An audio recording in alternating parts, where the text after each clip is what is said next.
ایک دفعہ رسول کریم صلی اللہ علیہ وآلہ وسلم کعبہ شریف میں سجدہ میں تھے۔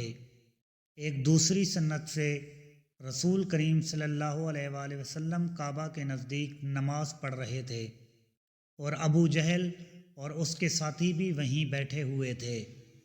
تو ان میں سے ایک نے دوسرے سے کہا کہ تم میں سے کوئی شخص ہے جو قبیلے کی جو اونٹنی ذبح ہوئی ہے اس کی اوجری اٹھا لائے اور لا کر جب محمد صلی اللہ علیہ وآلہ وسلم سجدہ میں جائیں تو ان کی پیٹھ پر رکھ دے۔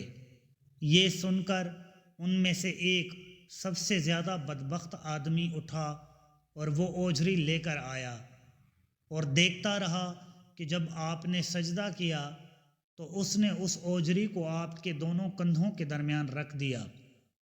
عبداللہ بن مسعود کہتے ہیں میں یہ سب کچھ دیکھ رہا تھا مگر کچھ نہ کر سکتا تھا، کاش اس وقت مجھے روکنے کی طاقت ہوتی۔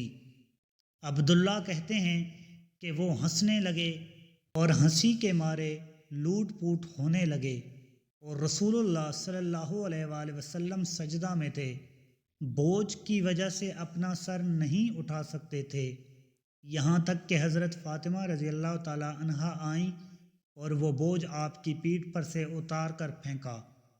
تب آپ صلی اللہ علیہ وآلہ وسلم نے سر اٹھایا، پھر 3 بار فرمایا یا اللہ تو قریش کو پکڑ لے۔ یہ بات ان کافروں پر بہت بھاری ہوئی کہ آپ صلی اللہ علیہ وآلہ وسلم نے انہیں بد دعا دی۔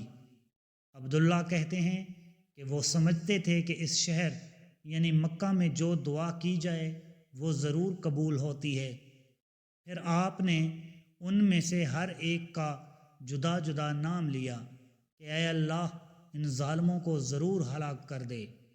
ابو جہل، عتبہ بن ربیعہ، شیبہ بن ربیعہ، ولید بن عتبہ، امیہ بن خلف اور عتبہ بن ابی معیط کو 7ویں آدمی کا نام بھی لیا مگر مجھے یاد نہیں رہا۔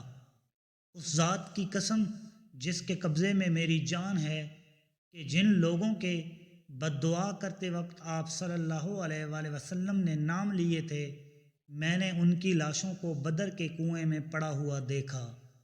صحیح بخاری حدیث نمبر 240۔